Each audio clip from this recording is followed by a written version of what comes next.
Can I have a second? Second. All in favor? Can this just be, this doesn't have to be, all in favor? Aye. Aye.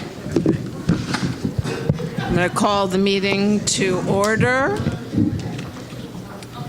in accordance, Is that not right? no, this is right. I had a moment.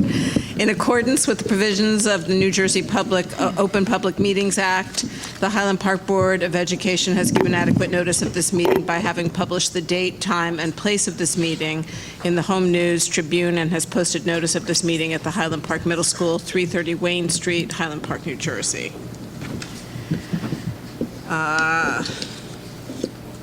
Pledge of Allegiance. I pledge allegiance to the flag of the United States of America and to the republic for which it stands, one nation, under God, indivisible, with liberty and justice for all. Linda, can I have roll call?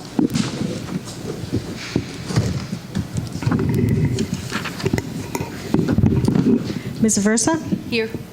Ms. Berkowitz? Ms. Bull? Here. Ms. Cimarusti? Here. Ms. Gowan? Here. Ms. McFadden Nicola? Here. Mr. Roslowitz? Ms. Scherber? Here. Mr. Sherman? Were there communications, Linda? There were no communications of note. There were some requests for information which were responded to. Thank you. Can I have a motion to approve the minutes of the regular and executive sessions of November 9th, 2015? Second? Second. Do we need a roll call? Any comments? Any comments? Roll call? Ms. Aversa? Abstain. Ms. Bull? Yes. Ms. Cimarusti? Yes. Ms. Gowan? Yes. Ms. McFadden Nicola? Yes. Ms. Scherber? Yes. Okay, superintendent's report. Well, I guess first the students' report.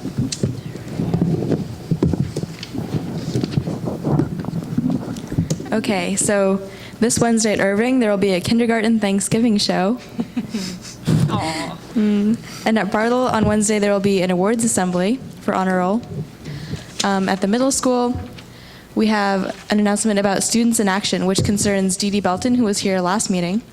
They hosted a movie night, and they raised about $80 and many hygiene products for children. Now the high school. And in the high school, Arsenic and Old Lace, which was the play, ran from November 19th to November 21st, and it includes students from 6th grade to 12th grade. The set was amazing. The play went really well. We even had a cameo role by Mr. Lassiter when one of the students couldn't attend for one of the nights. Boys cross country competed in states 2 Saturdays ago.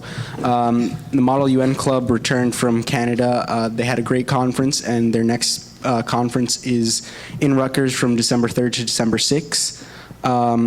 On November 21st, HSHPEF had a pancake breakfast, and HPEF, the Highland Park Educational Foundation. Oh, okay.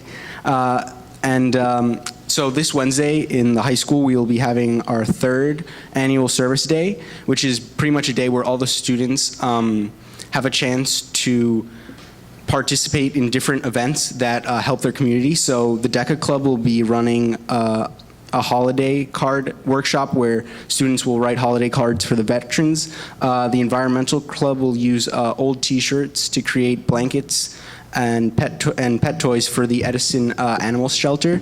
NHS will be making friendship bracelets for the Youth Partial Care Program, which is a group that provides counseling for younger children with behavioral, emotional, or psychiatric needs. Global Awareness Group will be creating placemats for Meals on Wheels, and the Key Club will also be making friendship bracelets for the Children's Miracle Network. And most of the children in this foundation do not have parents or have terminal illnesses. Okay, in further news, the girls' tennis team just finished their season, and we are division champions for the 2nd season in a row. And the football team has their Thanksgiving game at Metuchen this Thursday at 10 a.m.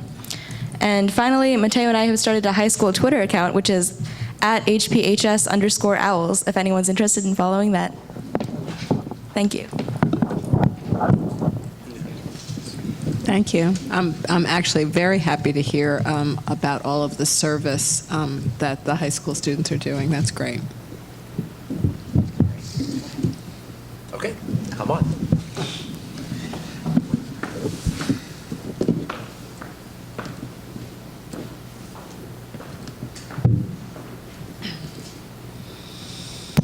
So I'd like to begin by providing an update on our work towards attaining the goals that the community established last year.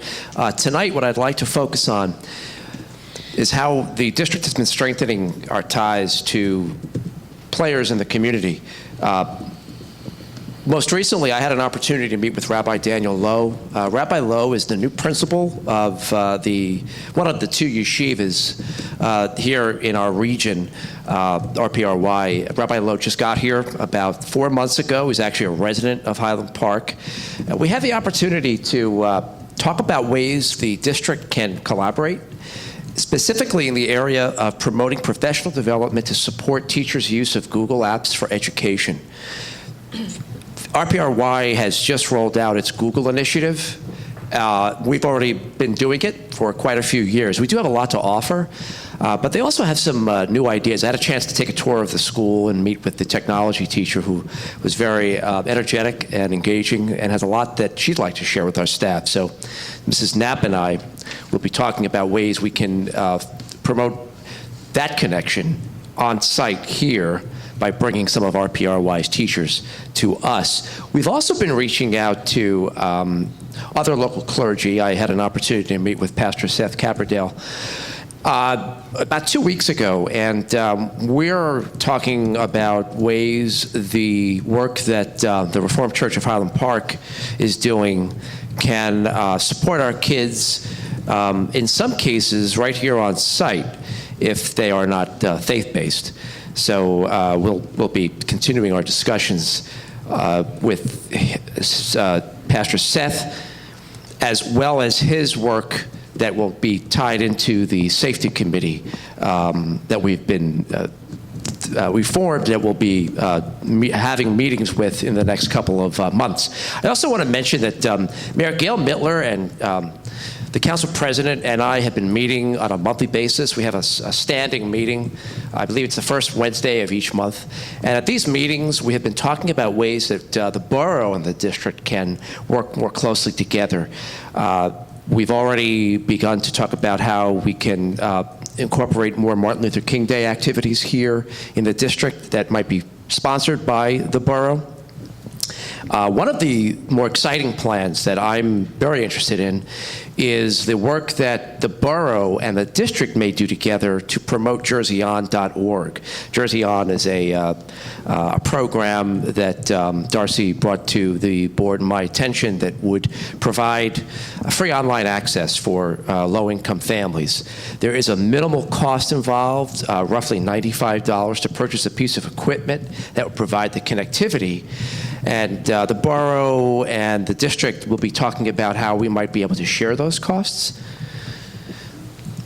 Speaking of the District Safety Committee, I want to shift gears and update the community and the board on the work that I told everyone we would be doing in the area of trying to address two concerns that came to my attention regarding safety and security, and on other issues that I'm going to talk about in just a second that we did bring up in committee. The two big concerns that came across my plate when I first got to the district were, one, a proposal to do background checks on chaperones, parents who will attend field trips or overnight stays with our kids, and two, a proposal to require these visitors to buildings, school buildings, present and let us keep identification before they exit the building. So upon exit, they would receive back their driver's license, social security card, or some other kind of identification. So those are the two critical issues that came across my desk right away that I knew I wanted to enter into the Safety Committee's work. We had our first meeting about 2 weeks ago. Now, this is a group that's comprised of the stakeholders. Representing the Board of Education, Ann Gowan, Jim Paulos as OEM director for the town is on that committee. We've got all of our principals, the high school nurse, Ms. Janie Nasser. We have a member of the child study team, Dee Dee Deecher. And, of course, our business administrator, our facilities director, and Officer Joe Corbello, who will be speaking with me in just a couple of minutes, represents local law enforcement first responders on that committee. And these are some of the things that we've already begun to tend to. We've developed a crisis chain that includes the primary contact information for all the important players who would be first responders in district or outside of district if there was a crisis. Crises including, of course, some traumatic weather event, a death of a student's guardian or parent or close family member, or even some sudden tragedy that might occur in district that would require us to set up a plan to respond immediately to the crisis. So the crisis train, which begins with me and then spreads throughout to other players, not only on the district safety committee, but who are on the board and out in the community, EMT, fire, and other police, is in place now, and that's being housed on a Google protected drive that only the crisis committee can access. We've also taken to improving the way we are communicating with one another when we're in the building. One of the first things I noticed when I observed an evacuation drill was the inability for principals to contact the other staff who were in other areas of the property where the students were being evacuated. Well, we did have some equipment, but the equipment wasn't working. So we decided to move in a different direction. And thanks to Jim Paulos, who has recommended a very cost-effective means of providing many radios to our central staff, we're probably within the next month or so, likely before winter break, going to be able to make a purchase to buy these radios from our operational budget, or either our operational budget or from a grant we received to improve safety. I decreed that all faculty and staff must wear their ID badges. I'm not wearing mine tonight, but I've been very diligent about wearing mine during the day. It's integral for our being able to identify who the folks we have supervising our kids and who are not supervising our kids in the building to be identified properly. So I'm very happy to see that our staff and faculty have all consistently started wearing those badges. And finally, as I pointed out earlier, one of the primary charges of this committee was to address these last two concerns. The fingerprinting and background checks for our chaperones and ID requirements for our visitors to our school buildings. We started talking. We're going to continue to discuss this issue. In fact, it's going to be these two items will be primary topics on our agenda come mid-January when we're having our next meeting. Now, speaking of district safety, I would like to invite Officer Joe Corbello up to the presentation stand. He and I are going to talk a little bit about Officer Corbello's role in our district as the school liaison officer, the things that he has been doing, the things that he doesn't do, and then we'll take some questions from the board. And then, of course, if there's public comment, we can respond later after public comment.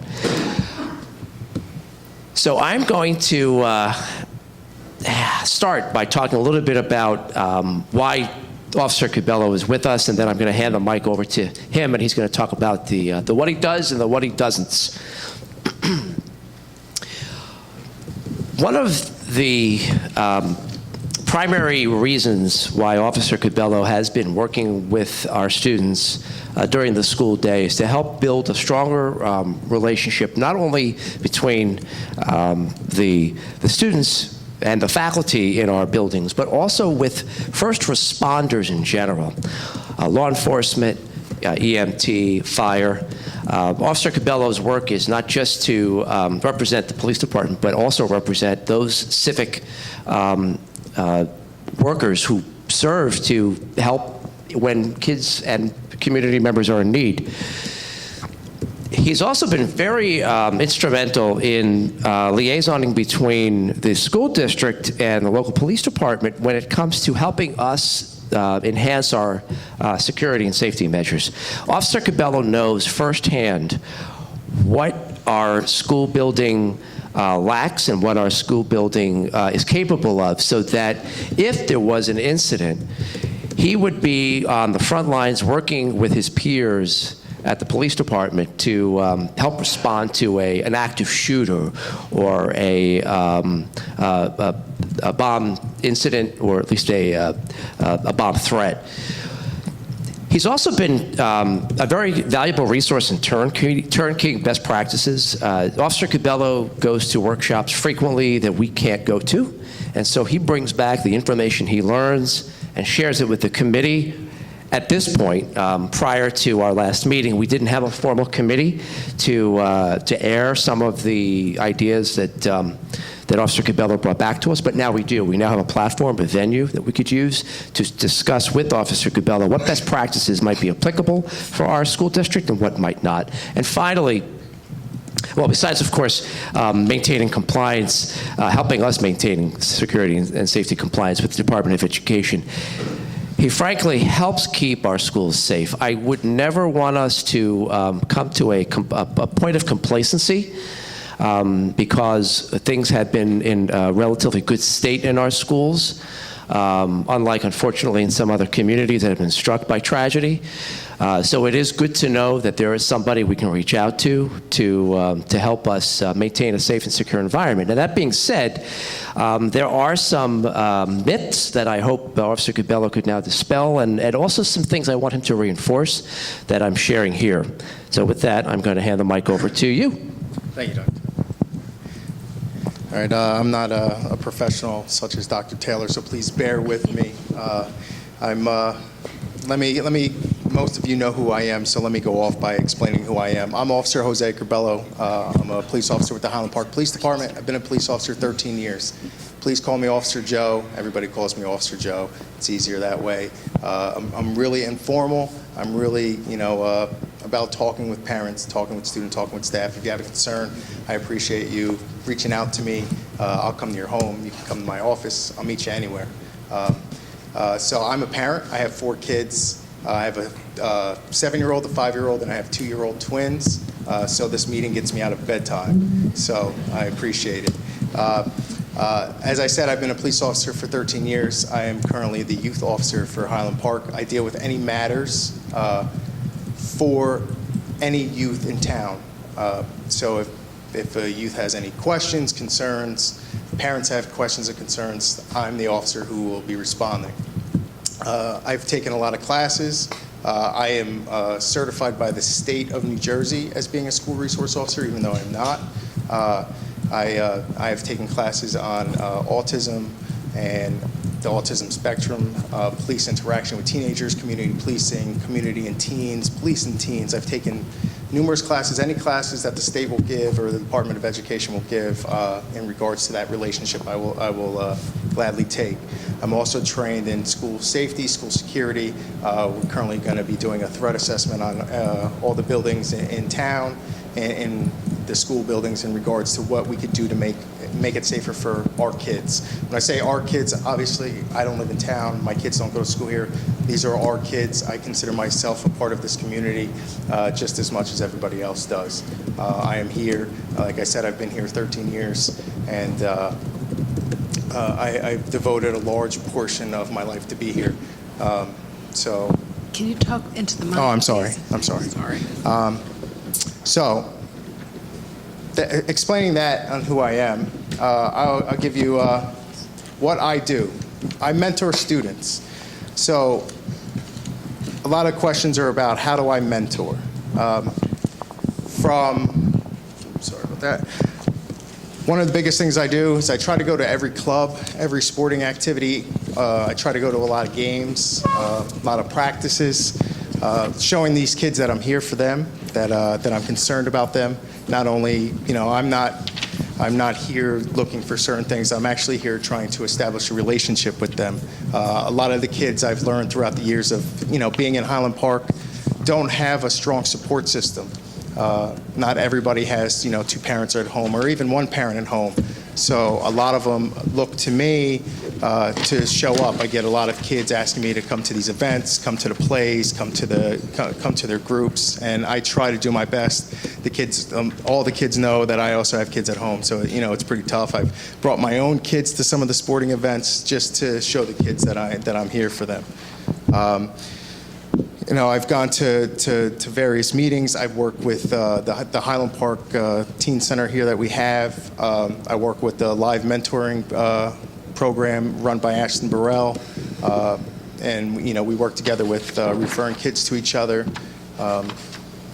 So I also teach students. I teach several classes that I am trained to teach. The first is LEAD, Law Enforcement Against Drugs. It's a similar version of DARE. This will be our first year teaching here in the school. It's 6th to 8th grade, 5th to 8th grade, excuse me. So we'll be teaching that this year. I also do the Every 15-Minute program, which I hope some of you have seen on our Facebook page, teaching kids about drunk driving, driver's ed, driver's education. We just had Violence Prevention Week. I gave several classes on harassment, intimidation, and bullying to grades 6 through 8. Criminal justice class, forensic class. I meet with various clubs. Last week I met with Amnesty International, and they're actually trying to put together a petition to have police departments release information on racial profiling, which they weren't aware in New Jersey you have to release. So I was working with them to how to get it released, for instance, from the Highland Park Police Department.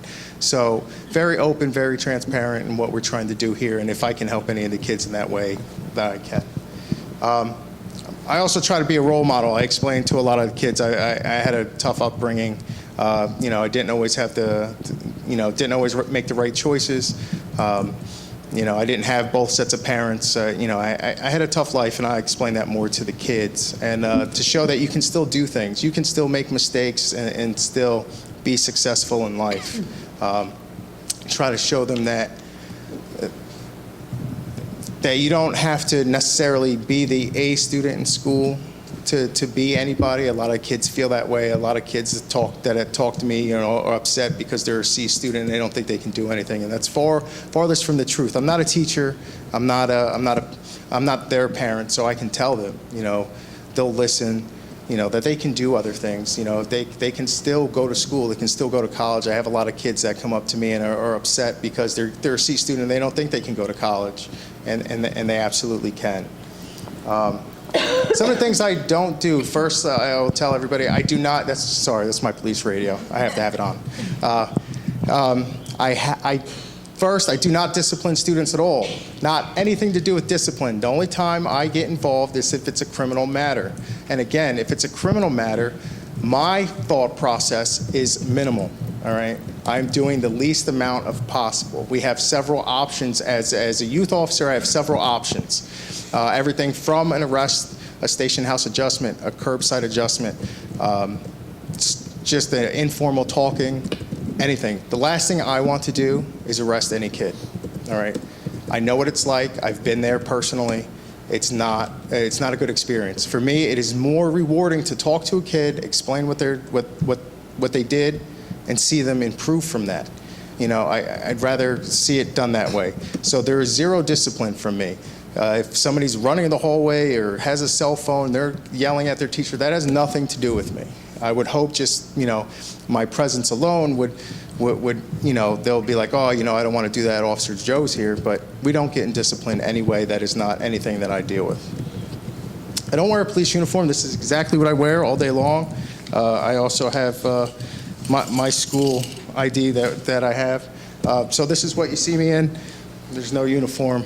Outside of a special event, I was at Veterans Day. Our chief of police makes us wear a uniform on Veterans Day. It was interesting because all the kids didn't recognize me, and then they all did recognize me and started giving me high fives, so it was fun. Also, I don't base myself in the school, so anytime I have to take a report or anything, I leave. There are 4 schools here, so I have to divvy myself up between the 4 schools, but I also have to do the yeshivas in town, the daycares in town. I am all over the place, so I'm not just sitting here in the hallway doing nothing. I'm always doing something. There are a lot of people, a lot of different schools that I'm at, whether I'm teaching a class on 911 to the kindergartners at the yeshiva, or I am here teaching a class to the high schoolers about driver's education, all over the place, trying to impact as many kids as possible. So, you know, that's who I am. I appreciate all the questions, the concerns, the comments. I just want everybody to know you're more than welcome to find me. You're more than welcome to talk to me. Again, I'll come to your house. I'll do whatever needs be. But I appreciate your time. Are there any questions? Is that for me or for Officer Cabello? Okay. Are there any questions from the board? Either for me or for Officer Cabello. Sure, Officer Cabello. How are you? How are you? Thanks for coming out tonight. Thank you. So what are you doing during the day in the school buildings when you're not actually, teaching a class or, let's see, teaching driver's ed, teaching the Sure. LEAD program? Sure. For the few spare moments I have, sometimes I do go to lunch. I've had lunch with a lot of kids. It is the most requested thing of me is to have lunch with them. I'm not telling a kid no. If I do it, I have lunch with them quite often. I've paid for lunch for quite a few students. I know, I'm sure the board's aware that I'm involved with some of the school officials and working to get lunch all year round for some of these kids. This is where I first noticed it, where there were several students every day asking me for lunch money. And then I realized that it's the same kids every day. I picked that up there. So I'm in lunch, talking to the administration, checking on the building, making sure nothing's out of place or anything like that. Thank you. You're welcome. Can you just talk a little bit about how much of you're saying you visit the local yeshivas, you Sure. visit the daycares, how much of your time is here between our 4 buildings versus out of the district? Sure. And I wish I could give you an exact time, but I can tell you that all the principals are asking where I always am. So I'm always at a different school. I wish I could give you an exact amount of time. Wherever that school has an issue that day. Today, unfortunately, I spent, several hours here in the middle school due to something that went on. So it can vary. I could be here for 10 minutes, or I could be here for a couple of hours. It's really depending on what's going on. So, if I'm teaching a class, it's usually a full day that I'm teaching a class, so I'll be here all day. When you say something that was going on, do you refer to, I don't want to know about this incident Sure. in particular, of course. You're talking about criminal matters that... Yeah. That actually reminds me of a question I had earlier. Sure. Do you need, I don't know the correct term, of course, but is it suspicious behavior that would make a criminal label on some sort of activity? How does something get labeled criminal activity? Criminal activity, if it's a crime. Listen, and the same way that I am with everybody here is the same way when I'm doing my job. I'm a talk first approach. I like to figure out what's going on. Investigating, just investigate, see what's going on, see if it is criminal or if it's not criminal. As we don't have anything that's criminal activity, there's either a crime, whether it be anything from vandalism to harassment to assault.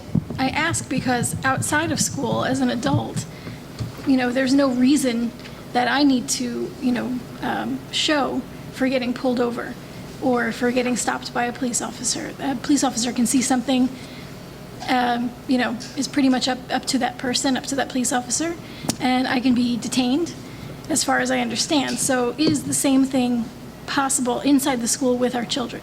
Absolutely not. Just so everybody's aware, it's a very common question that I get. In the state of New Jersey, if a child, meaning anybody under the age of 18, outside of some serious event, needs a parent and or lawyer present.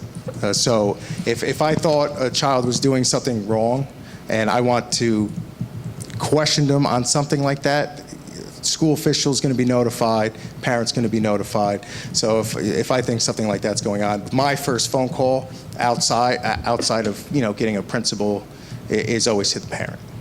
So what's going on when a principal will call you after a crime has occurred, like someone stabs another student or something of that nature, then you come in?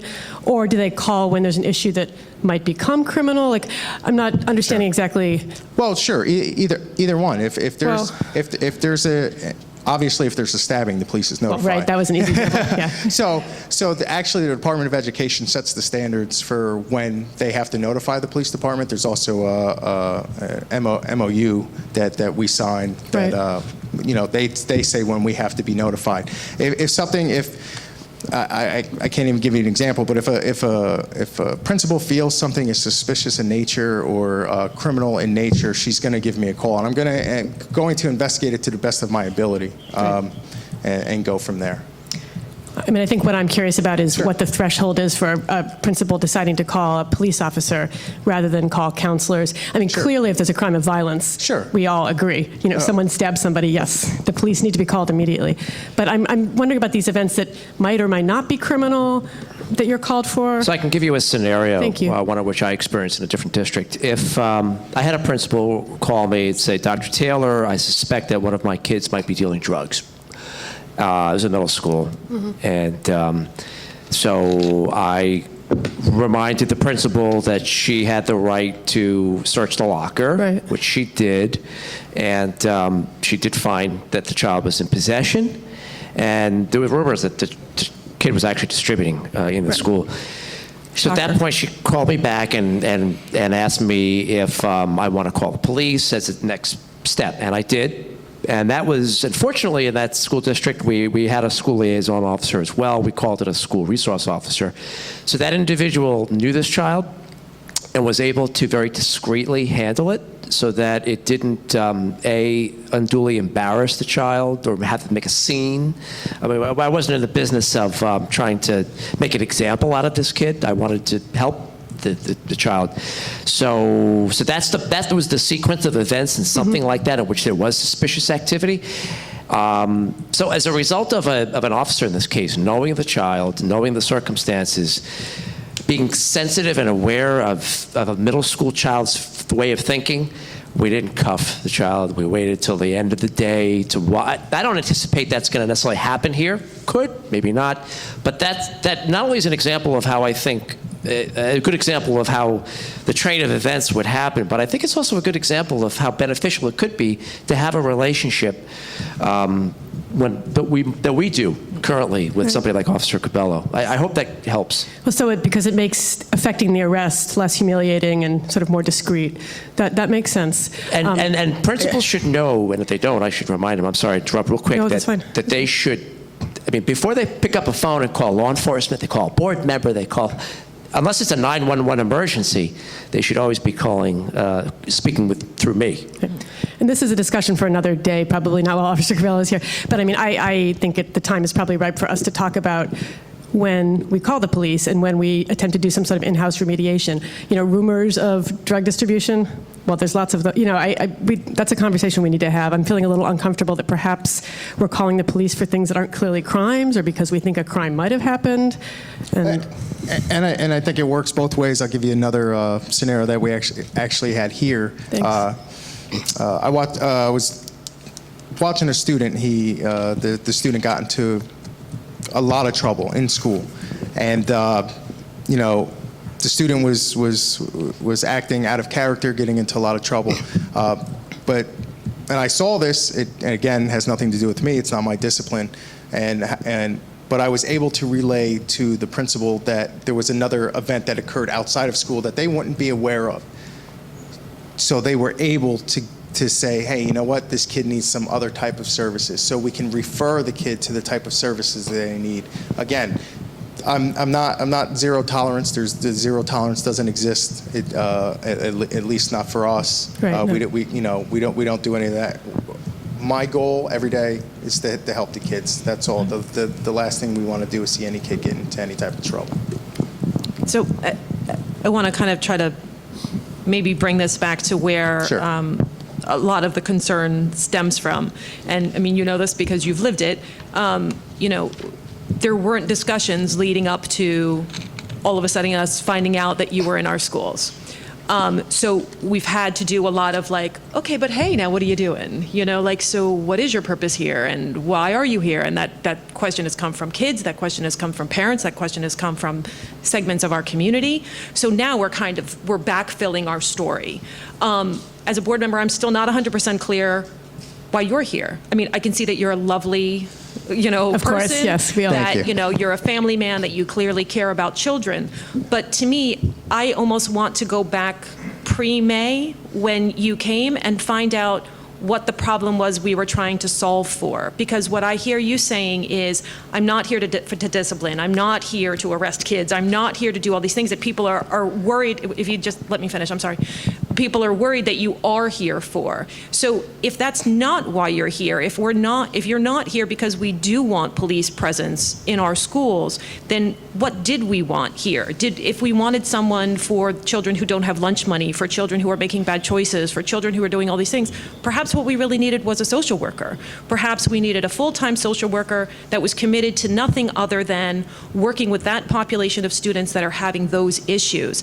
And then the work that you're doing could still be the lead, could still be the, those specific classes that you're doing, but the mentoring, those things should maybe be coming from some other sort of professional. So I think those are the questions that we have to go back and wrestle with before we can kind of clarify the relationship, because I hear this big mishmash of security and kind of counseling and mentoring, and this wasn't a board conversation. This wasn't a school conversation. There wasn't an uprising from parents or from the community saying we need a school resource, a school resource officer. I want to know what the need was and if this is the best way to meet it, and not that you're not lovely. And we would probably love to have you as a social worker. I mean, that seems like. Thank you. And so what I can actually tell you is there was a meeting held with the mayor. And there was actually residents. But all due respect, the mayor Sure. does not. That was never reported to us. I understand that. And like we said before, I unfortunately had nothing to do with that. But I can tell you that it was residents requested it, and it went through the mayor. So outside of that, I can't give anything. I can only tell you that I'm in this position, and we went through this before again. It's the first time hearing residents requested it. I've heard rumors to that effect, but I think this is something we need to talk about as a board. Sure. I mean, some residents may have requested it. Some other residents are not so happy about it. This is, again, not going to you personally, Officer Cabela. Of course, it's going to the program, the school liaison, the school police liaison program. I mean, a couple of parents requested it. I'm not sure that's justification. I just think I have a meeting. too, it's something that a lot of other districts do have. They have youth officers, they have resource officers, and I think Sure. it's a shame that it came about, and it did sort of come across as a surprise to a lot of people and did cause a lot of controversy. But I think I think what they are doing and what he's trying to do in his presence and the classes, I think that it is a good thing here, and I think that would only hope that every year his relationship with the kids and helping the kids is going to only get stronger, which is what we need. But again, and a lot of this ties into other things we talked about reaching kids before it gets to a certain point, or other ways. And this could be a good venue. It's not our fault or anybody else's fault who decided when it came about. It really was a I would say surprise to all of us. two different things, though. First of all, that other districts do it is not a reason for me to want to establish that program here. Secondly, Right, but that's what I would meant. also- I think maybe that's how people hear it. Possibly, Got I don't the know, idea but for to me do it here. personally, that's not a good reason. Yeah. That's just something I want to put out there. Also, I feel that we aren't necessarily meeting the needs that we're saying we want to be meeting by putting a police officer in the tasked with those things. I think that those needs can very much be met in more beneficial ways by someone who is trained in social skills and psychology, and a person who would be more about the whole child rather than the child police officer relationship. So, I mean, I appreciate the classes, the lead classes and the HIB, classes and things like that. Those things seem to be met very well by a police officer. Why the other things are met by a police officer is not clear to me. You need to talk more clearly into the mic. They can't hear you. Oh, sorry about that. So what I was saying was, it's not very clear to me why a police officer is the best person to be meeting those needs that we discussed, the role modeling, the stronger relationship with first responders. I mean, I don't know if that is something that is a real need in the community, a stronger relationship with first responders. We also have, EMTs in the community. We also have other people who are first responders. So it's not very clear to me why this situation, why this program meets the needs in the best way, because I think that it could be something that is integrated into a school psychologist role or a social worker role that would be more beneficial and would meet the needs of the whole child rather than this specific relationship. Hopefully none of our children have any contact with police officers, so I'm not really convinced that this is a relationship I'd like to strengthen. Well, I have a meeting scheduled next Wednesday with the council president and the mayor, so I do plan on relaying your question, and then I could follow up with the board on December 14th, and maybe I have a clear answer for you. And the other thing I would add to that, Jerry, is that what you or I might think might be a great thing for the students that I think we're possibly looking to serve might be very different than if you got those students and their parents in a room and asked them how they wanted to be served, might be very different than what they would tell us that they want or they need. So I don't feel comfortable sitting here and saying, yes, 100% Officer Corbello is what those kids need, when possibly if we sat those kids' parents down and said, how is it that we as a district can serve you, they might come up with something completely different. They might, and maybe it's not 100%, but maybe it's a start, and I don't really think it's even been really given a full chance to see what it is. Well, I mean, I've done a lot of reading about this situation, the SROs in schools. It doesn't look to me like there's a whole lot of, what I should say is there's been like a cost-benefit analysis done in many different schools. It doesn't look like this is, across the board, a wonderful idea for meeting all of those needs that we're discussing. So disciplinary issues in Irving are going to be best met by, maybe a social worker or more PD for the teachers. The part that I really feel uneasy about is kind of what Darcy was saying, was that I still don't really know why. Why is this the best answer? And that's what I was saying before, is that it's clear that we all agree that there are some issues that we need to deal with, but it doesn't look like we've really done the due diligence. And I'm hesitant to start doing experiential movements. I don't want to experiment with this.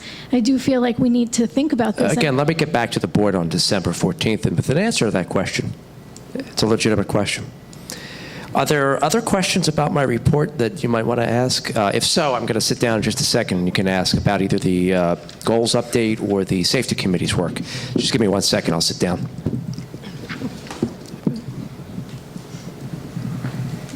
Thank you, Officer Corbello. Thank you. Thank you, Officer. I had a question when you're ready about the safety committee. I know you and I have spoken before, and I really appreciate your openness to hearing a view that's not necessarily shared by the entirety of the safety committee. You said that stakeholders, were brought together in the safety committee to discuss these issues. As you know, my feeling is that we need to include a very important segment of stakeholders, parents. Parents, possibly kids, but at least parents. And I know you said that you were committed to coming up with some kind of committee format to do that. So I really look forward to that. I don't think a decision should be made about the visitor ID policy or the field trip chaperone background check policy until we've heard from the stakeholders, until we've given their views really serious thought. So I look forward to that happening. Thank you. Also, I wanted to ask if there was any change, anything that we aren't aware of that precipitated these changes being made before you came on? I know it's kind of unfair to ask you since you weren't here, but is there any anything that's changes come to light? That as to I'm finding were made? Yes, concerning the changes in safety. Like, why did those policies Why happen? did those situations, why did those procedures become adjusted in the first place? Because it didn't seem to me that there was anything wrong with those procedures as they were. Did somebody sneak into the building Oh, with the a visitor fingerprinting with of a the visitor chaperones? sticker that an ID would The have? chaperone ID fingerprinting, also the ID being held at the desk in the front So as I office. pointed out a few board meetings ago, when I came on board and I understood that there was some segment of the community concerned about these policies, and I investigated how they came about, I was told that at a workshop for educators that was presented by law enforcement, these were presented as best practices. And so Officer Cabello and a couple of his fellow officers came to the principals and Mr. Soto and came to agree on these protocols based on what they learned at the workshop.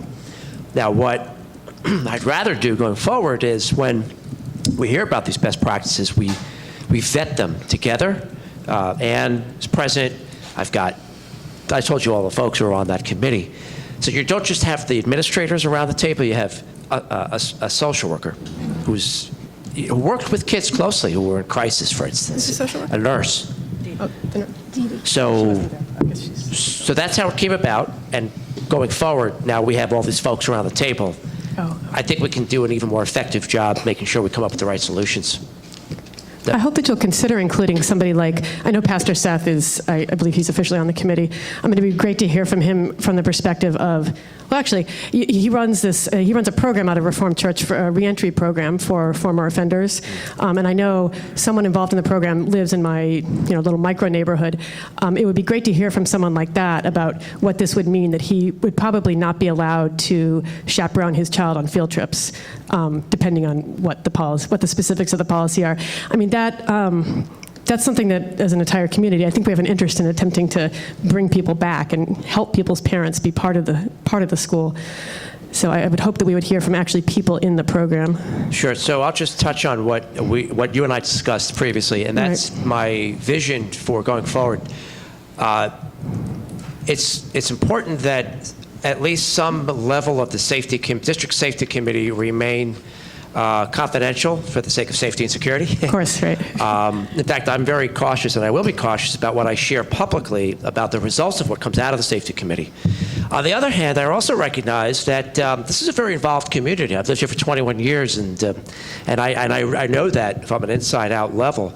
So what I plan to do is have another ring of a group that also might involve some folks who are on an ad hoc committee from HP POSOC and want us to look into how we are disciplining our children, especially those kids in separate subgroups. And so I see folks from that ad hoc committee, maybe folks who you're bringing up now, joining the safety committee on just a couple of those issues that are very, very sensitive. Right. I don't see them involved in the logistical things. Of course not. that we're fleshing out. Right. Thank you. That'd be great. Sure. Okay, any other questions, comments? Okay, we're going to move on to board committee reports. Is there a district goals update? Oh, he did that. Oh, okay. Sorry. So who would like to give the curriculum? I can do curriculum. Okay. And there's really not a whole lot to report, except, as you can see on the first page, our regular approval of field trips. I will, during old business, provide an update about a question regarding a field trip to Monticello, or is it Monticello, I should say, when we get to it. And then we're also appointing some additional substitute tutors. I have to say, I have some strong feelings about some of the field trips that are on this list. Same here. Yeah. So I don't. Should we bring this up in new business, you think? No. Or it can be brought up? It's an agenda item needs to be brought up now. Right. So the trip to Williamsburg at $465 a person, and also the Carnegie Hall and Grand Hyatt for 10 students at $250 some odd.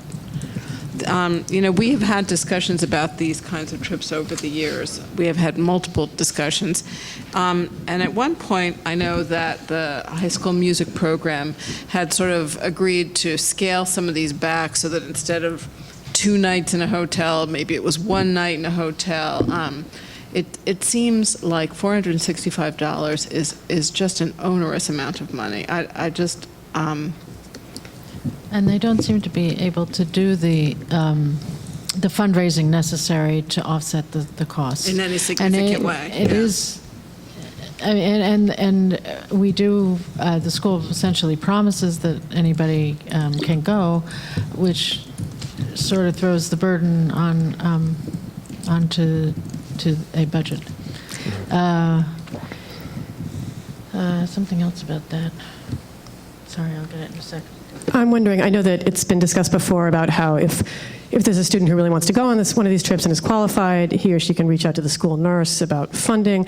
I've never seen that on our agenda. I mean, I assume that if somebody wanted the school to cover the $465, we would have to vote on that, almost like a board travel expense, or? So usually the PTO actually is who they hit up for that money, so we wouldn't be voting on it. I see. Do we know that students are being reached out to and encouraged? Well, so this is the problem. Yeah, I have to say, this is always the problem. So even, I mean, there are children who receive free and reduced lunch, and they are easily identifiable as children who might need assistance on these kinds of trips.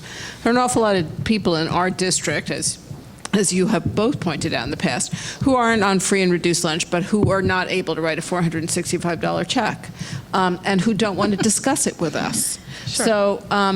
So I mean, I think that these kinds of trips highlight the have-not nature that, that is unfortunately part of our district, and I'm reluctant to approve this, frankly. We do also, just for those who haven't been on the board with these discussions over the years, we do have a policy in place that does require that a certain percentage of the population involved puts the deposit down, so that it's sort of an indicator that people are able to participate. So it's like 80% or something like that. I can't remember. Yeah, but we do we have actually a policy. struggled with- yeah, we reworded the policy so that we were trying to kind of counteract this kind of Right. price tag. I'm not following how does that counteract it? It gives them more time to reach out? So everybody has to put down a deposit. And Right. if 80% of the kids put down the deposit, that sort of means that they are 80% of the able, kids. right?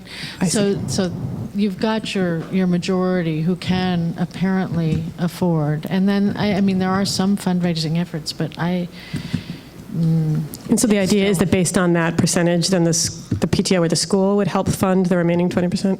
I see. Right. But, right. And so what has happened, one of the reasons that we created that policy was what has happened is will be presented with this kind of information for a trip that's taking place in April. First of all, I think the dates are wrong, because I don't think it's April 19th to May 1st. I don't think they're... Yeah, geez. That'd be a long trip, yeah. It's a very long trip. Yeah. So, yeah, I think that, first of all, I think the dates are wrong. But the other thing is that, so we're approving this trip, and then half the time they end up canceling the trip because they don't have enough subscription. Right. So, or that has certainly or happened. they end up with fewer kids going because some have to drop out. Right. Or they end up with fewer kids, and that actually increases the cost per kid. Again, we really asked the teachers to consider these kinds of trips when they were presenting them, to consider ways in which to reduce the cost, to make it a one-night trip. And, do they have to go to, these music programs are sponsored by for-profit companies. So it's a whole industry. Huh. They invariably take place next to a amusement park or some kind of, and the tickets to the amusement park are included in the, so although there is some, actual adjudication, like there are judges who, and I've been there, I've seen, there are judges who actually give valuable feedback. Sure. There are lots of ways that we could be offering that kind of experience to our children that don't cost $465. Yeah. We're so close to the State Theater, for example.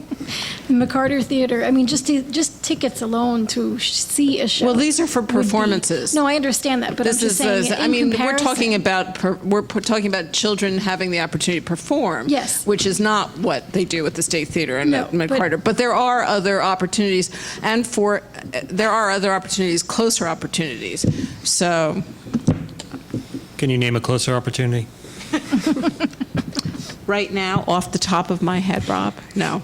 Okay. I just think that's what Michelle was suggesting. Perhaps they're looking into affording or coming up with a closer opportunity at McCarter Theater or some of the other Well, she was closer- talking about she was talking about going to see performances. No, she These was are- not. Well, yeah, I she wonder was. if there are competitions, that are centered at Princeton. I mean, obviously, we're not experts in this, but are there not music competitions centered in Williamsburg? I mean, there must be.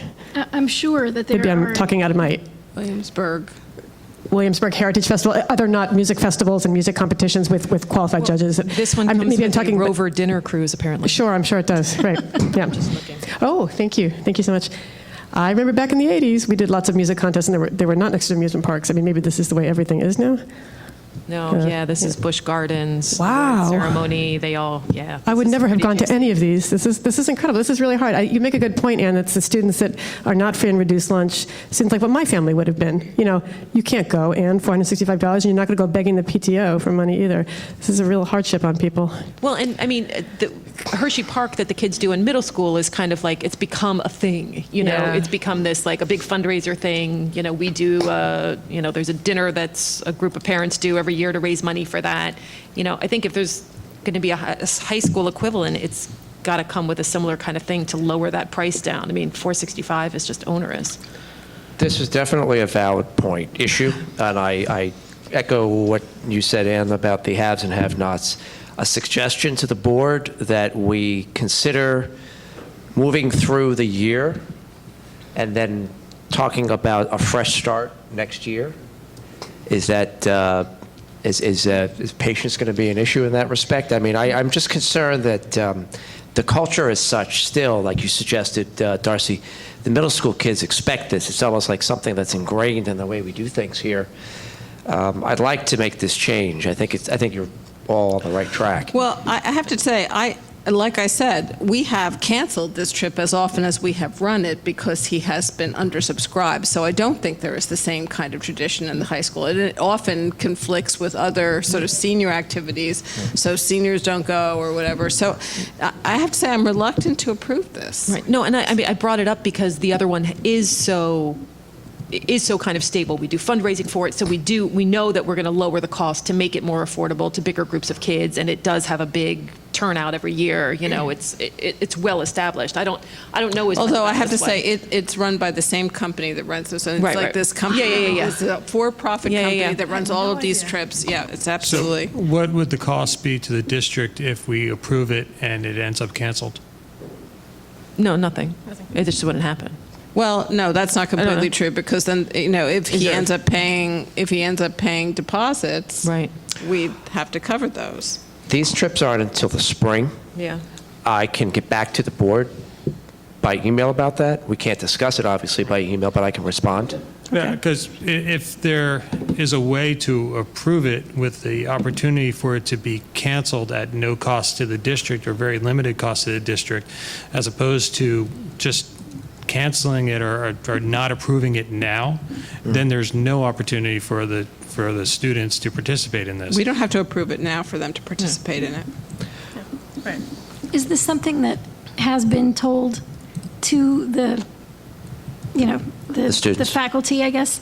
Not, and the students, but the faculty. Yes. So we've Oh, had, yes. as a board, we've I had take this responsibility for conversation. They having have- approved these. They, Okay. but the faculty understand that this is an ongoing issue. This is not a new issue.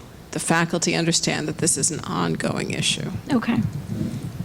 I mean, I'm looking at these costs, and I'm looking as a parent. And I'm thinking that I would probably, dissuade my children from joining these groups, knowing that this is something that is going to be something that they're left out of. And that's, I think, a shame. And we're not, as a family, as a two-parent family, I don't think that we are suffering in the same way that a single-parent family would be suffering with finances. So I would hate to cancel, but I do think that I am in agreement with Ann on this. Well, I mean, we don't have to cancel. We can table those two trips for now. I mean, they don't have to be approved now. Neither of the events is taking place until the spring. And that, so my implication is that I get back to the board about what the cancellation costs would be, and that might give you more information. And any other questions the board may have that I can help you with, feel free to email me between now and December 14th. Then the only question is whether they need, they actually need to.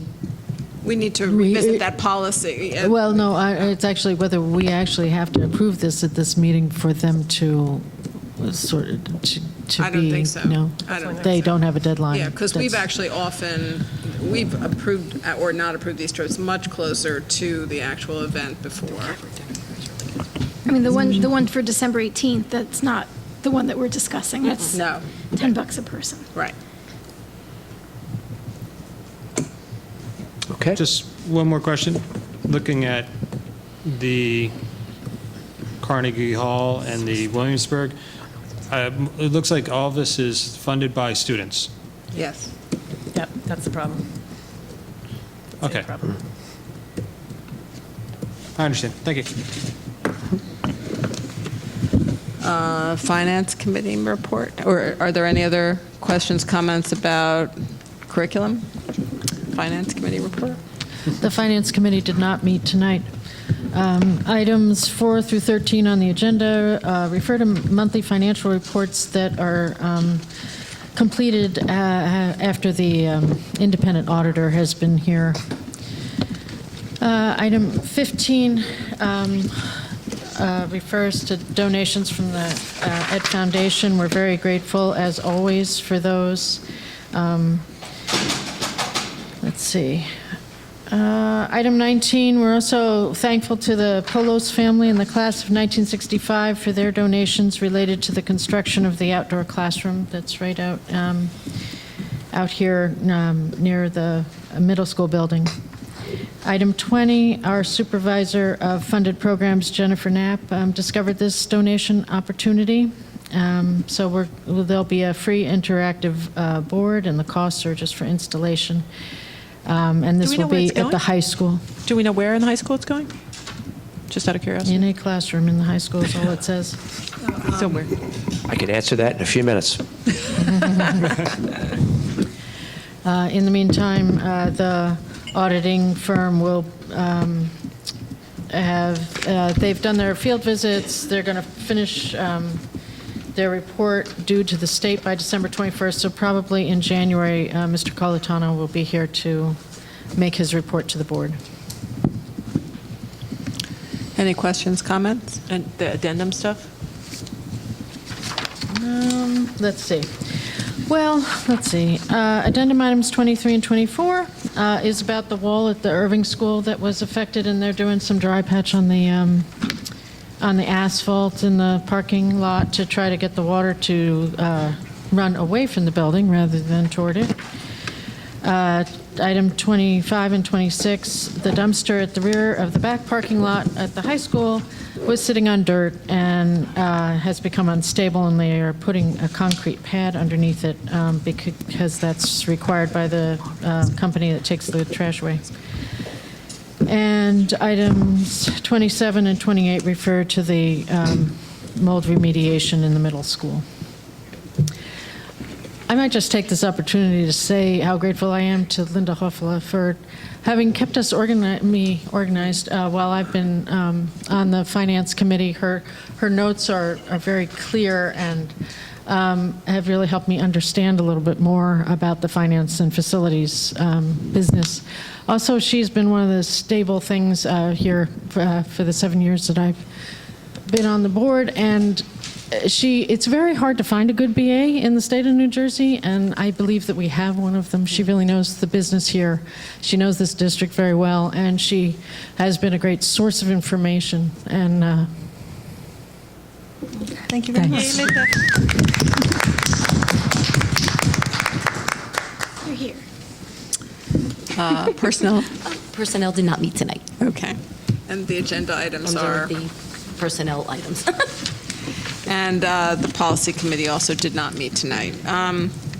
So now we come to the first portion of public comment. The Highland Park Board of Education welcomes public participation, has reserved this time for your comments.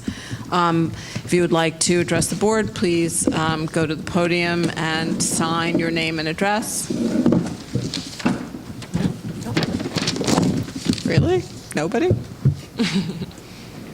All right.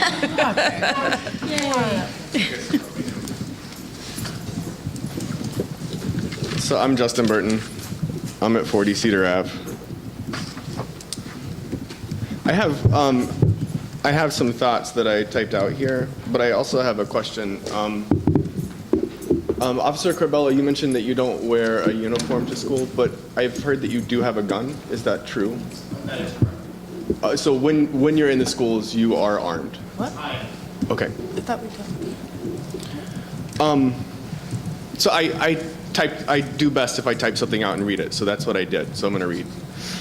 Officer Corbello's presence in schools is inseparable from the broader social fabric, which includes, as we've discussed at these meetings recently, harsh discipline applied unequally to students of color and students with disabilities.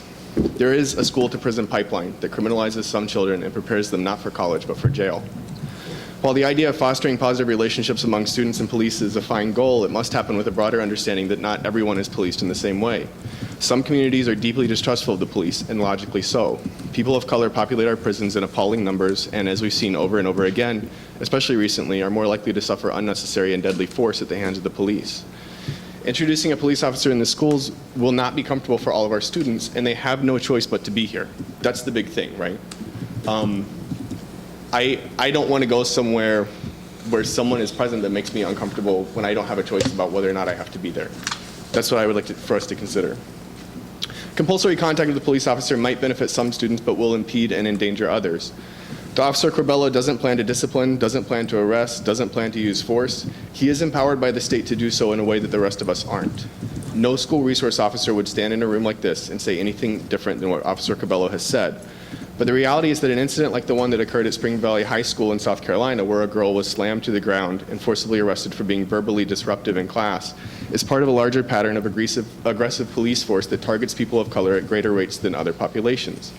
So the question of whether Officer Corbello is himself a good person is moot. The question is the one that Anne and Michelle and Darcy have posed, and no good answer has been offered yet. Why is a police officer necessary to do work that a social worker or counselor could do? Why invite someone who is trained for deadly force necessary to mentor students? I would like to ask the board, the superintendent, and the mayor to consider the ways that we might think through this question before we experiment with the actual presence of a police in the schools. Thank you. Any other public comment? Seeing none, we'll move on. So now we move to board action items. Would you like to move the curriculum Sure. items? Let's see. How many do we have? It's impossible for me here. 3. So I would like to move items 1 through 3. Do I have a second? Second? Linda, roll call, please. One second, please. Who seconded? Who seconded? Me. Thank you. A point of order. You were discussing tabling items. Right. On So the yeah, field trip. on the- So we can't just go through the roll call. Is there a motion to table some items on this agenda? Okay, so I misunderstood. So we would like to table number 1. Not No, Not no. entirely, no. Okay. I can't bring up two screens at once. I'm so sorry. Oh, I don't have it either. Let's. I'm going So I back think to we would paper. like to table the, It's three. has it on paper. Right, I'm looking at it. Thank Okay. you. so, So three. Was Oh. it three? Great. yeah, they're not numbered. So it's Oh, okay. just, we would like to table the two field trips, one to Carnegie Hall and one to the Williamsburg Heritage Festival.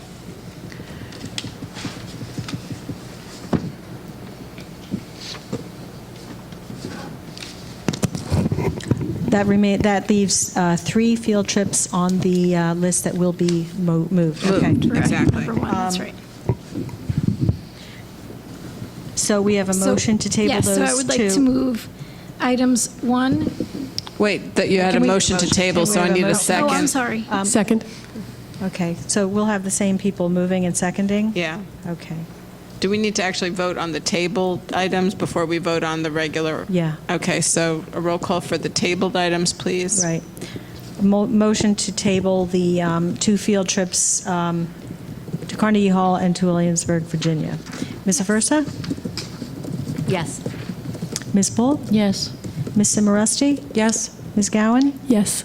Ms. McFadden Nicola? Yes. Mr. Roslowitz? No. Ms. Scherber? Yes. And then the motion to approve curriculum items 1 through 3 with the exception of those items Of the two tabled. tabled items. Ms. Aversa? Yes. Ms. Bull? Yes. Ms. Simoresti? Yes. Ms. Gowan? Yes. Ms. McFadden Nicola? Yes. Mr. Roslowitz? Yes. Ms. Scherber? Yes. Catherine, would you? I move items 1 through 22 on the agenda and 23 through 28 on the addendum. Is there a second? Second. Oh, sorry. Second in harmony. Ms. Aversa? Yes. Ms. Bull? Yes. Ms. Simoresti? Yes. Ms. Gowan? Yes. Ms. McFadden Nicola? Yes. Mr. Roslowitz? Yes. Ms. Scherber? Yes. So there are no policies to move, so the president's report, there is no president's report. Do we have personnel items to I'm move? sorry. Personnel? I checked it off without actually saying anything about it. Jerry, would you like to? I would like to move items 1 through 9. Is there a second? Second. Roll call, please. Ms. Aversa? Yes. Ms. Bull? Yes. Ms. Simoresti? Yes. Ms. Gowan? Yes. Ms. McFadden Nicola? Yes. Mr. Roslowitz? Yes. Ms. Scherber? Yes. Okay, now there is no president's report. Old business. Director, Yeah, I know, those are mine, Yeah, sorry. okay, so- I do have 3 items I'd like to share with the board. Just an update on how we're doing in terms of selecting our next permanent director of ed services. We had a series of interviews with 5 candidates and narrowed that pool down to 2 semifinalists. Those semifinalists will meet with the second round committee, which is comprised of administration, and on this board that will take place with Ann Scherber and Ann Gowan. That happens December 1st, so we are on track to recommend a finalist to this board on December 14th.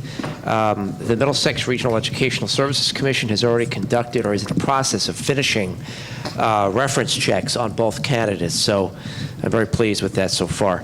The second item, I want to keep the community and the board in the loop about progress being made towards addressing a concern that's come to my attention, and that has to do with our discipline policy and the way we are disciplining students of different backgrounds, different needs, social emotional needs, academic needs. Thanks to our database specialist, we have culled 3.5 years worth of discipline data, which we've housed in Power Schools since 2012, 2013. I've taken that data and I've broken it down by subgroup, both ethnic, racial, and special ed subgroups.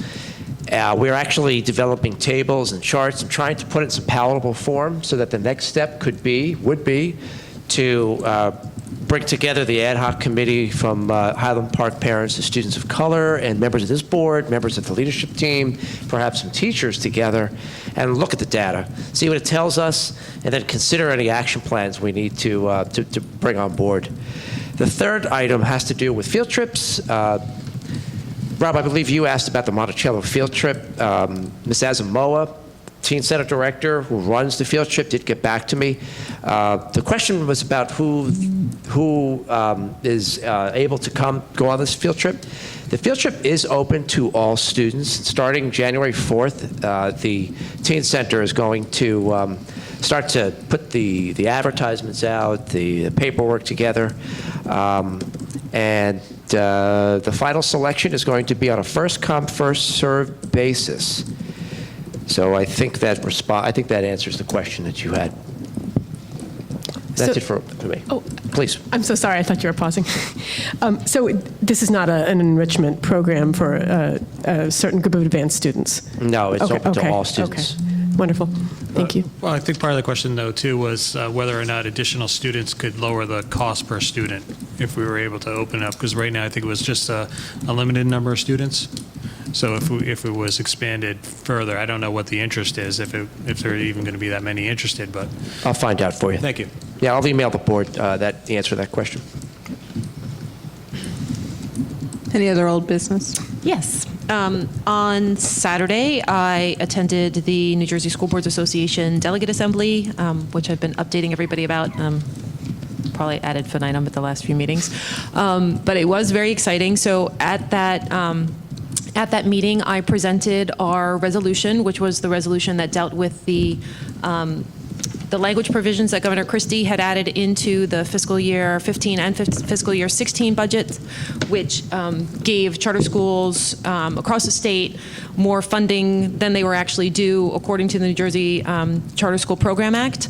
And I'm glad to report that the resolution sailed through with flying colors, actually with more support than I've ever seen any resolution go through the Delegate Assembly. It was kind of amazing. 99% of the boards represented agreed with our resolution, which was pretty amazing. So there was maybe there was 130 boards represented. So there was we had one or two outliers possibly. There was also a resolution to adopt the rules of order for the meeting, and only 97% of the people there agreed with those. So we had more people agreeing with our resolution than the fact that the meeting should be run in an orderly fashion. So I thought that was kind of interesting. But what this does is it now makes the language in our resolution part of the New Jersey School Boards Association policy, and it enables the government relations folks at the New Jersey School Boards Association to actively lobby legislators statewide to attempt to get this language provision taken out of the fiscal year 17 budget. So I will continue working with boards across the state to that effect. And in the last 2 years, that's cost our district almost $85,000. So that's money we could certainly use. Thank you. Any other old business? I think this is old business because this is the discipline equity concern portion here. So I had a question. You mentioned. Need to talk closer to the Sorry, it's so far away. Move it closer. There we go. So you had mentioned that there would be a committee put together to bring all stakeholders together on discipline. Was there a timeline set up for that? I don't have specific dates in mind, but I know I'd like this to begin sometime in January. Okay. Because, the board's going to reorganize at that point, so we need to identify who's here at least for the next 3-4 months to go through the process and who wants to represent the board. I also need some more time I want to share the data with my leadership team first, and then I'm going to roll it out the next step. So but I'm thinking January. Okay, so the data is close to being finished or being polished? I have all of the data. Okay. And Chris and I have actually spent a lot of time going back and forth over how we have the raw data and how we want to make the data more palatable for everybody to see. So it's in presentable form. At least it's almost in presentable form. I'm like 1% away from making it perfect. Right. Aggregate, or it's not? It's both. I see. Yeah, so what I'd like to make sure we do is show everybody the raw numbers and then show them No deductions being made. I'm not doing any analysis of the data. That's going to happen in committee. But make it a little easier to read. That's why I'm developing the charts. And then, of course, people can play with the data any way they want to after they are given Right. the info. And that's when the committee's being put together after the data has been. Correct. And I understand from folks who I've met with through Highland Park Parents and Students of Color that there already is an ad hoc committee Yeah. that they can bring to the district, and then we'll come together Yeah. Okay. and see how that all plays out. Absolutely. Thank you. This is the data post-2011, post the OCR data. It's 2012-13, correct. Thank you for putting that together. That's great to have the rest of the history. I have to thank Chris, our database specialist. He Thanks, did Chris. a great job with that. And it was actually, he and I had many a conversation about the data. And these are the conversations I also want to have with my leadership team first. They're not easy conversations. I mean, we're talking about potential changes in the way we think about a lot of things. Right. And I hate to keep bringing it back up, but the strategic plan and all this work should coincide. Like, the planets will be aligned. Right. We can do it all together. Yeah, no, I appreciate these are very difficult conversations to have, but necessary. I'm sure, everyone agrees on that. So thank you. Sure. Any other old business? New business. Is this the approval of the minutes? Is that from you, Linda? No, calendar, just a meeting date. Dr. Taylor? It's a meeting date. For the reorg meeting? I'm It's thinking just a we're one approving meeting. minutes No. So do we need to make a motion? So can I have a motion to set a meeting date of January 4th, 2016 for reorganization? So moved. Second. And a roll call.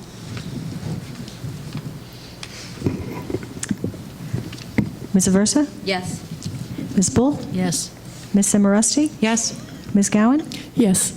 Ms. McFadden DiNicola? Yes. Mr. Roslowitz? Yes. Ms. Scherber? Yes. Any other new business?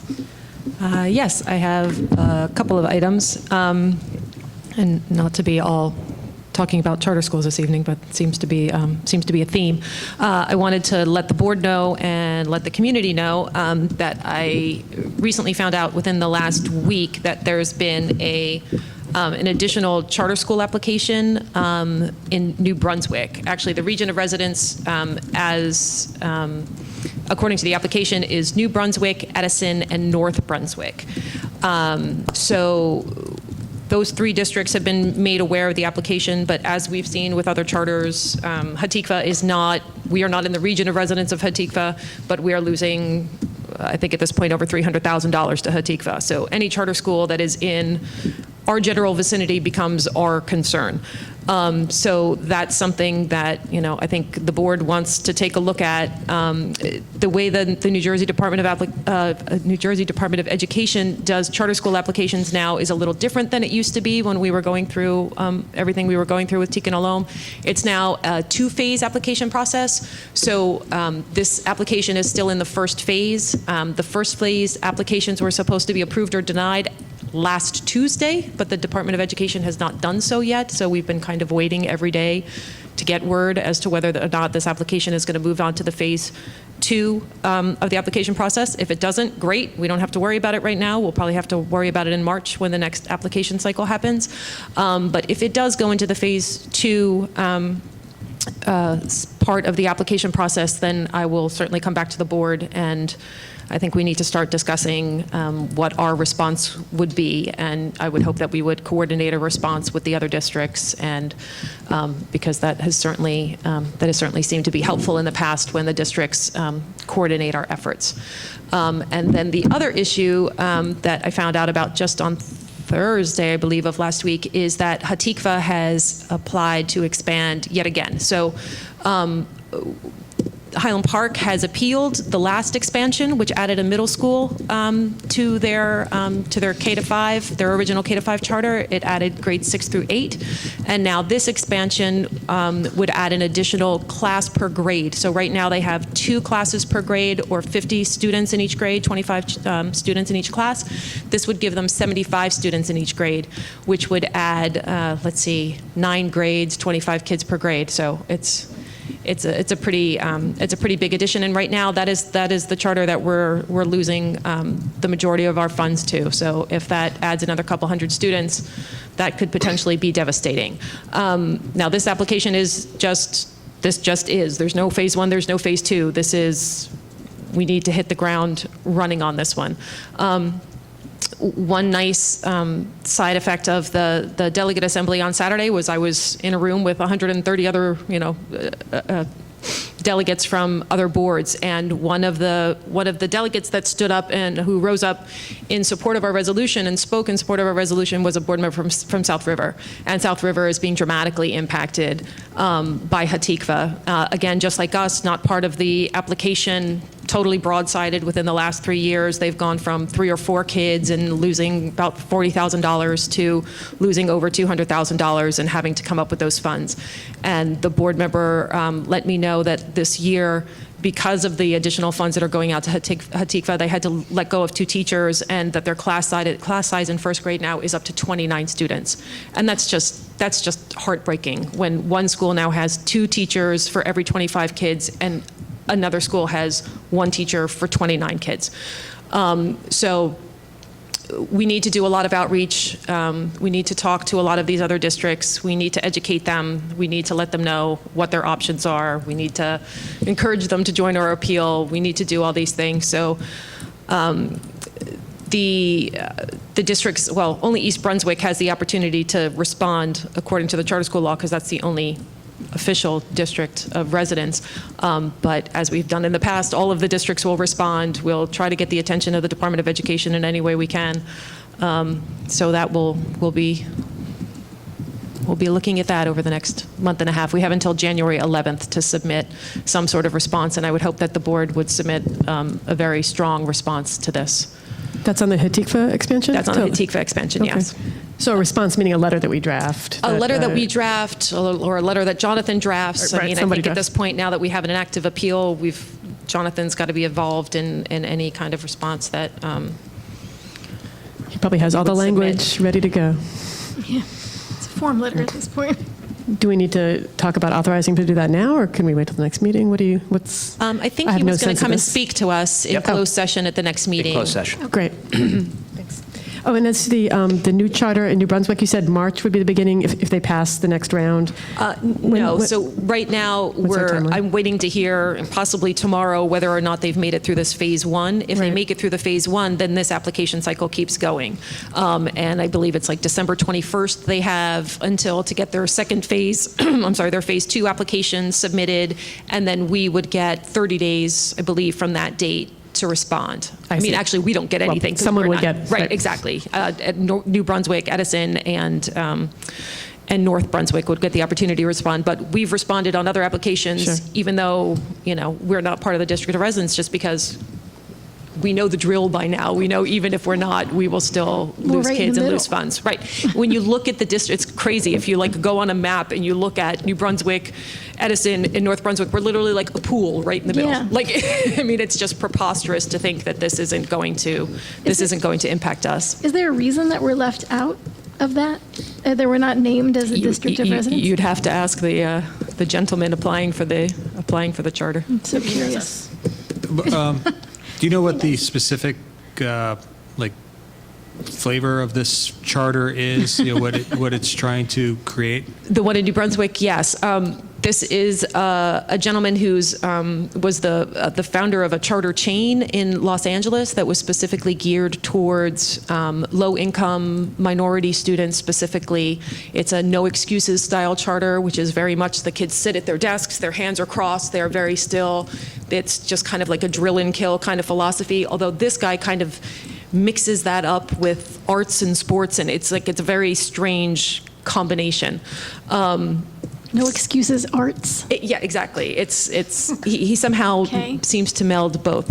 But he was not successful in Los Angeles, at least not financially. After he had built up about 15 schools, about 4,500 kids, he had a massive financial crisis, was going to have to lay off about 25% of the staff, was not looking good, and he was escorted out of his own charter chain. Now he's back to New Jersey.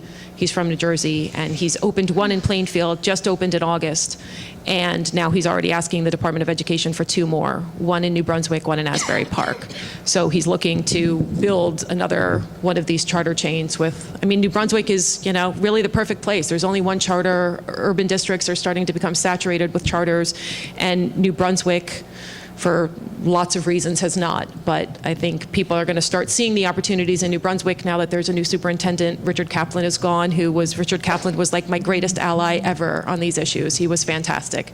And he's gone as of September. So I think people are going to start to see this opportunity, and this is not the first or last that we're going to see. Do we know how large this school is? Gigantic. In New Brunswick? Yeah. The one in New Brunswick would be the size of us, basically. Really? Wow. At full scale, he's applying for a K-12 charter, which would have between 1,500 and 1,600 students. Huh. I would imagine the super in New Brunswick would be ready to sign on, no? You might imagine. Oh, boy. Okay. Any other new business? All right. Now we come to the second portion of public comment. The Highland Park Board of Education welcomes public participation, has reserved this time for your comments. If you would like to address the board, please feel free to go up to the podium, sign your name and address. Seeing as there is no public comment, I would like a motion to adjourn. So moved. Second. All in favor? Aye. All opposed? Just Debbie Downer. You are, yeah.